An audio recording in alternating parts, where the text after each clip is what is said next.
they're into theater and stuff, so Yeah. could be good opportunity. We should get tickets, huh?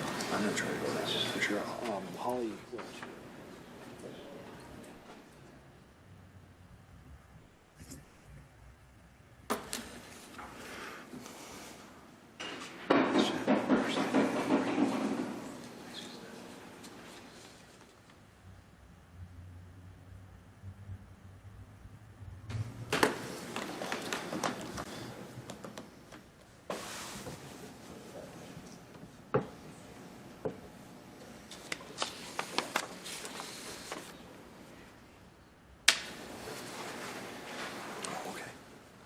There she is.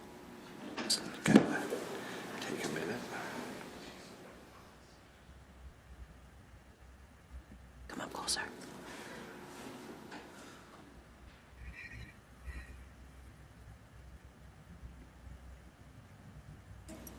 I'll just sit in the front row, that'd be great.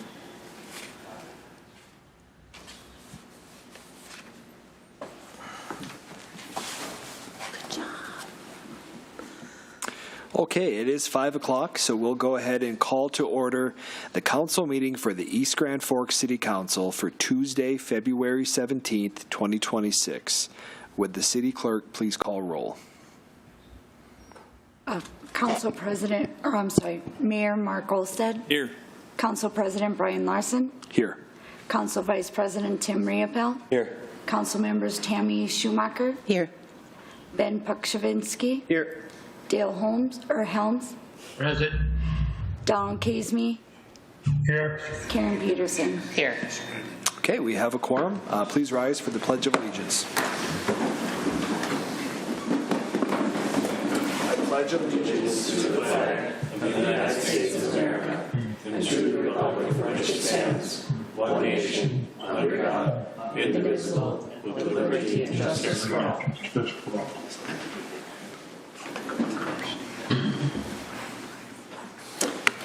Okay, to start out our meeting today, we're going to have a proclamation from Mayor Olsted. Thank you, Mr. President. After I get done with that, I'll ask you to come up after I read this. I'll ask you to read it for us, Hannah. Proclamation Freedom Week, February 15th through the 21st, 2026. Whereas Sertoma International, a civic service organization, the motto of which is service to mankind, has adopted a Freedom Week program dedicated to the re-emphasis of the values and responsibilities of people in a free society. And whereas Sertoma International has promoted the distribution of the copies of the Declaration of Independence throughout its entire membership of clubs, and whereas the Greater Grand Forks Sertoma Club is planning to carry out special patriotic and civic activities during the 2026 Freedom Week, and whereas it seems proper and fitting to accord official recognition to this patriotic moment. Now, therefore, I, Mark Olsted, Mayor of East Grand Forks, Minnesota, do hereby proclaim and designate February 15th through the 21st, 2026 as Freedom Week, and urge citizens to support and the objectives of this week. So earlier today, we had the privilege of attending the Sertoma meeting at noon, and the top 3 winners got to read their essays to everyone. So if you want to come up and read yours for us, I would appreciate it. If you want to step up and do that, it'd be great.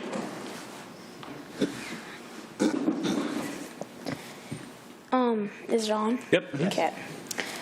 What does freedom mean? To many people, freedom means that anyone can do what they want when they want.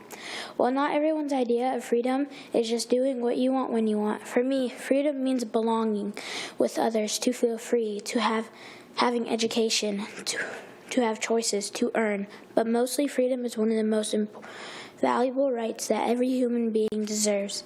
Freedom allows individuals to express their thoughts, make their own choices, and live with dignity. Freedom can take many forms: freedom of speech, freedom of religion, and freedom to choose one's path in life. Freedom helps people grow, think independently, and contribute positively to society. In countries where freedom exists, citizens can share ideas openly and work together for progress. However, freedom also comes with responsibility.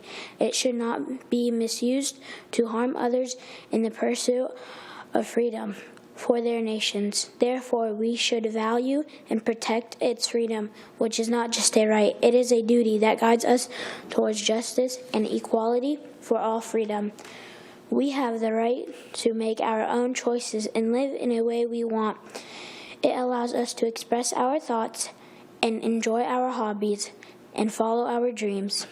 Many countries gained freedom after fighting for what they wanted. For example, in India, people fought for freedom from the British rule.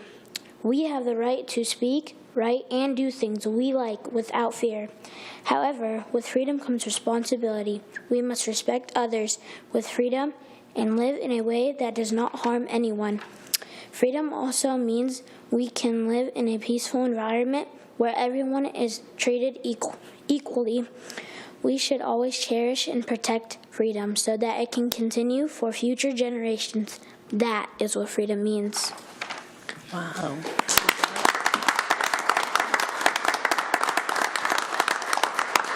Thank you for reading that. I also want to point out there was over 120 entries, and she received first place. It's East Grand Forks and Grand Forks schools. So I just want to congratulate you again, and good job. Very good. I will say she had an excellent second grade Yeah. teacher, so I wonder who that is. nice job, Senna. Very well done. Okay. Well, thank you all very much. With that, we'll move into open forum. Open forum is an opportunity for members of the public to address the City Council on items not on the current agenda. Items requiring council action may be deferred to staff or boards and commissions for research and future council agendas if appropriate. Is anybody here for open forum today? Okay, I see none. With that, we would be moving on to the approval of minutes. Seeking approval of the February 3rd council meeting and the February 10th work session meeting minutes. Moved by Riepel. Second. Second by Peterson. Any questions or discussion? Roll call, please. Kasmi, Yes. Peterson, Yes. Larson, Yes. Schumacher, Yes. Pukshavinsky, Yes. Riepel, Yes. Helms. Yes. Okay, motion passes. Scheduled bid lettings for this week, there are none. Scheduled public hearings, there are none. Moving on to consent agenda. Items under the consent agenda will be adopted with one motion. However, council members may request individual items to be pulled from the consent agenda for discussion and action if they choose. Would any council member like to have an item pulled from the consent agenda? Okay, I see none. With that, would be seeking a motion for items 3 through 4. Moved by Peterson. Second. Second by Schumacher. Any questions or discussion? Roll call, please. Kasmi, Yes. Peterson, Yes. Larson, Yes. Schumacher, Yes. Pukshavinsky, Yes. Riepel, Yes. Helms. Yes. Okay, motion passes. We'll acknowledge receipt of reports of officers, boards, and commissions. This week we have the regular meeting minutes of the Water, Light, Power, and Building Commission for January 21st, 2026. Communications, there are none. Old business, there is none. We'll move into new business. Item number 6. Consider approving resolution number 26-02-22, awarding the issuance and sale of $11,725,000 of general obligation sales tax revenue bonds, Series 2026A, fixing their form and specifications, directing their execution and delivery, and providing for their payment. Move. Moved by Riepel. Second. Second by Peterson. Okay, with that, we'll turn it over to City Administrator Hutton for a presentation. Okay, thanks, Council President, members, Mayor. Joining us tonight on virtually is Chris Hogan with Baker Tilly. She is our municipal advisor for this project, ran the bond sale, which was held at 11 a.m. this morning, to really positive results, and I'll let Chris kind of present and walk you through those. Thank you, Reid, Council President, Mayor, and members of the council. Chris Hogan from Baker Tilly. I'm a director there, serving the city as our municipal advisor. I have a presentation here that I will share. I know you have it in your packets as well. So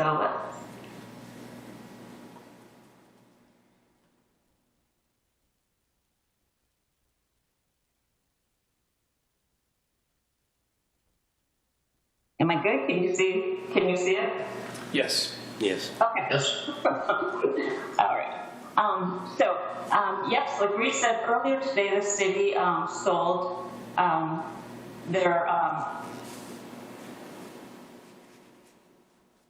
have to figure out how to. Right. They've sold 12,540,000 general obligation sales tax revenue bonds series 2026A. Proceeds of those bonds will be used to finance $8 million for the construction and remodeling of the VFW Memorial Arena and $4,745 million for the construction and remodeling of the city's Civic Center Sports Complex, and then to pay the cost of issuance associated with the bonds. The bonds will be a general obligation of the city. It's payable 100% from the approval of a 1% sales and use tax, and the bonds are going to be repaid over a term of 20 years. So earlier in January, we were showing a market that was showing a true interest cost of 3.929. Last week, I updated the rates based on the current market, and we had an estimated true interest cost of 3.688, and the actual winning bid came in at 3.434. So here's the list of the bidders. There were 7 bidders, which is a phenomenal turnout.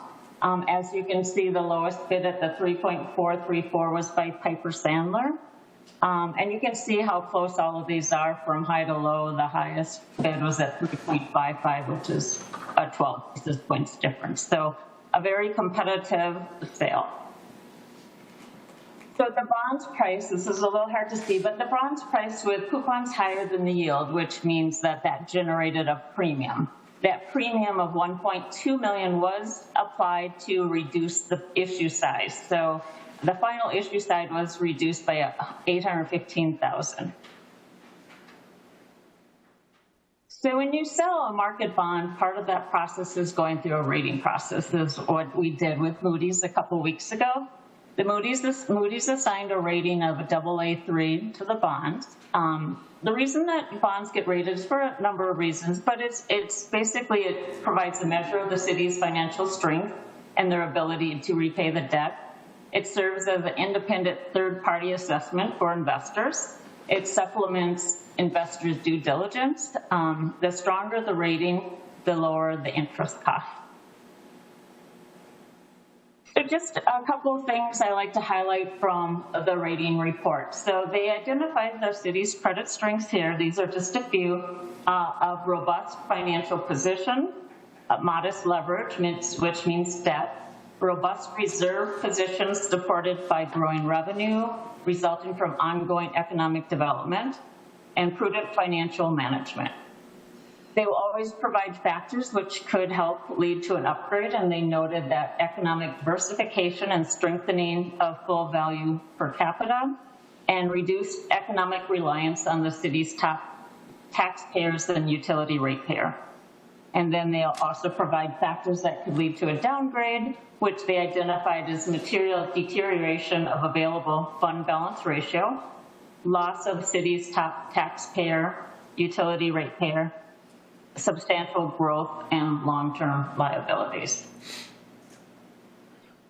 So given the sale results, I would recommend approving the resolution awarding the $11,725,000 general obligation sales tax revenue bond series 2026A to Piper Sandler and Company based on their low bid of 3.434.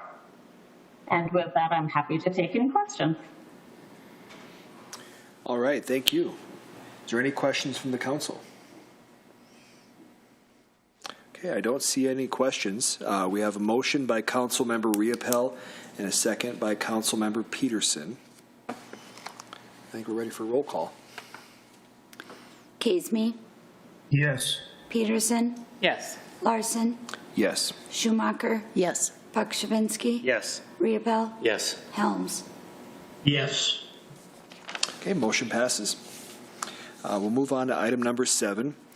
Consider approving resolution number 26-02-21, approving the advertisement for bid package number 2 for the Recreation Facility Improvement Project.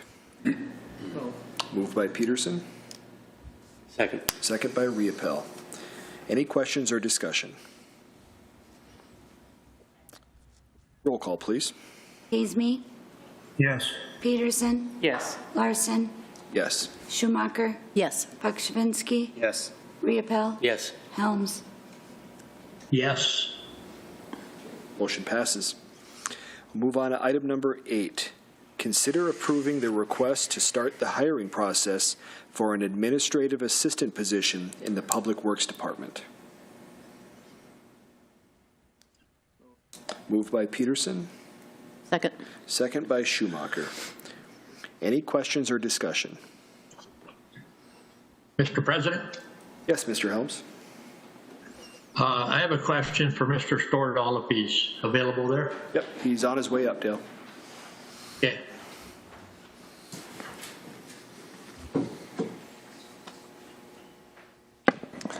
What's your question, Mr. Okay, Hill? first of all, I want to apologize for last week not being there, but we were in the middle of Idaho somewhere and no internet available. But so I wasn't able to talk to you about this. But my question is, this administrative assistant, if we hire this person, is that the only person that will be in the office out there then, or is there still going to be another person in that office? That person will be the person that is consistently in the office. There's people that come and go from the wastewater department and the foreman as well.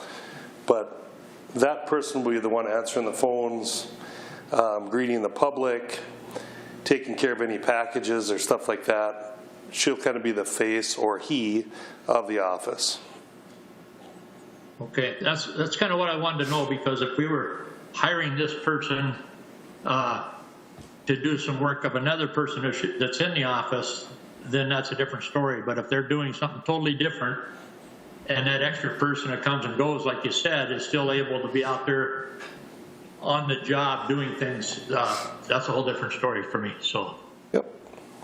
that was my question. Okay. Okay, Thank you. Yep, thank you, Jason. Any further questions? Okay, roll call, please. Haisme, Yes. Peterson, Yes. Larson, Yes. Schumacher, Yes. Pakshavinsky, Yes. Riepel, Yes. Helms. Yes. Okay, motion passes.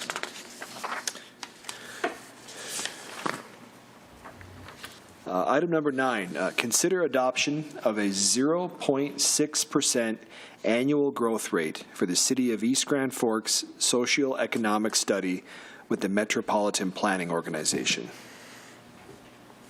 Move. Moved by Riepel, Second. second by Peterson. Any questions or discussion? Roll call, please. Helms, Yes. Haisme, Yes. Peterson, Yes. Larson, Yes. Schumacher, Yes. Pakshavinsky, Yes. Riepel. Yes. Okay, motion passes. That brings us to claims. Item number 10, consider adopting resolution number 26-02-23, authorizing the City of East Grand Forks to approve purchases from Border States Trophy, the goods for a total of $36.00, where Council Member Riepel is personally interested financially in the contract. Move. Moved by Haisme, Second. second by Pakshavinsky. Any questions or discussion? Roll call, please. Haisme, Yes. Peterson, Yes. Larson, Yes. Schumacher, Yes. Pakshavinsky, Yes. Riepel, Abstained. Helms. Yes. Okay, motion passes. And item number 11, consider authorizing the city administrator, clerk treasurer to issue payment for accounts payable invoices totaling $610,493.12, and the February 6th, 2026 payroll. Move. Moved by Peterson, Second. second by Riepel. Any questions or discussion? Roll call, please. Hazeme, Yes. Peterson, Yes. Larson, Yes. Schumacher, Yes. Buckschwinski, Yes. Riepel, Yes. Helms. Yes. Okay, motion passes. That brings us to council and staff reports. We'll start with Mayor Olstead. Thank you, Mr. President. Just a reminder, they do have a snow emergency put out today for the storm that's upcoming. So just remember that for the whole city. Again, congratulations on your winning the essay contest, Senna. Again, great job. And thanks for coming tonight to read it for us. That's all I have. Thank you. Councilmember Schumacher. I have nothing other than congrats, Senna, again. Very nice job. And I hope the snow, come on, like, I'm over it, but, okay. All right, thank you. Councilmember Buckschwinski. I have nothing to add, thank you. Okay. Council Vice President Riepel. Nothing. Okay. Councilmember Helms. Yeah, again, I'd just like to apologize for last week. We tried to make it, but it just didn't work out. So, but we should be good for next week again now without any problem. So, beautiful weather where we're at. Have a good day. Well, we didn't notice you were gone, so. All right. And Councilmember Hazeme. Nothing, thank you. All right. Safe travels, you two. Councilmember Peterson. Senna, I just wanted to congratulate you on your winning and thank you for coming and speaking publicly. I know that that can be challenging, but you did a very nice job and continue to do so. Great. Thank you. Mr. Hutton. A couple of updates on projects tonight. Last week, we met with Blue Peak. The cable franchise is coming to town. Some staff did. Miss Ellis's office and Mr. Emery have been going through a lot of plan review, looking at their plans to build out the city with fiber. They hope to start as soon as the weather allows, this April-May timeframe. And their build plan is if it all goes according to plan and weather permitting, to try to bring fiber across the entire city in this building season. Ms. Ellison, through her office with plan submittals and approvals, we're going to sequence that to make sure that they can accomplish one zone before they move into the next, so the whole city won't be under construction at one time. But that's their hope and desire with that project, so I think that's positive news going forward. We'll communicate that process as it comes a little closer, but as they get closer to completing a neighborhood, residents will start to see some presence from Blue Peak staff and sales team kind of going door to door with some of their merchandise and what their plan subscriptions look like. But by all accounts, it looks like they're going to put together a good program, very well notified when they're in the neighborhood building out the network with signs and their trucks tagged or labeled as Blue Peak trucks. So you'll know they're there and why they're there when they're working this summer. Tyler Technologies through the Water and Light Department, late in 2025, Water and Light led an RFP process for a new accounting software in the city. Tyler Technologies was selected for that, and Water and Light's board approved that purchase at one of their last meetings in December. We held a kickoff meeting with Tyler last week as well. That is about a 12 to 18 month implementation process to be able to build out and transfer all the data from our current software host over to Tyler. So a lot of time and effort from staff involved in that, but one big hurdle crossed in that we were able to make the selection and get that process kick-started. So that's good news. And then a couple thank yous. The special election was held last Tuesday. Renee and her new team of election judges did a great job. Turned into a really long day at the school, low voter turnout, and about a 13-hour day for most of those people that helped us. So thanks to all the part-time election judges that were able to commit their time to that. But Ross Pape was elected as the new District 5 Polk County Commissioner, and we talked a little bit before he was elected that if he was elected, we would invite him to come to a work session since he covers most of the north end of East Grand Forks. So we'll reach back out to him and see if there's a work session we can get him to in the near future here. And then lastly, I should have done this when Chris was on, but thanks Carla and Chris for all the work on the bond sale. A lot of time and effort put into the official statements and the Moody's rating call to get prepared for that. So appreciate all the work. That's it. All right, thank you, Reed. Mr. Gallstead. Thank you. I just want to extend my condolences to the Larry Strauss family. Larry passed away, and I don't think that there was a gentleman in the city of East Grand Forks that was more vocal or supportive of East Grand Forks. So he will be missed. Thank you. Mr. Emery. Just to give you a heads up, we're still working through MnDOT on the plan reviews with the bridge project. So things are still moving forward. Not as quick as I was hoping, but I guess that's part of working with state agencies. But again, hoping, we can get things finally approved here, and I'm hoping still we can bid, by late March is what I'm hoping. So just give you a heads up. All right, thank you. Any updates from the department heads? Okay, quiet bunch. With that brings us to the end of our agenda. We'll be looking for a motion to adjourn. Moved by Puck-Shavinsky. Second. Second by Riopel. All in favor say aye. Aye. Aye. Opposed, same sign. Thank you, everyone. Meeting is closed. Stay safe. School.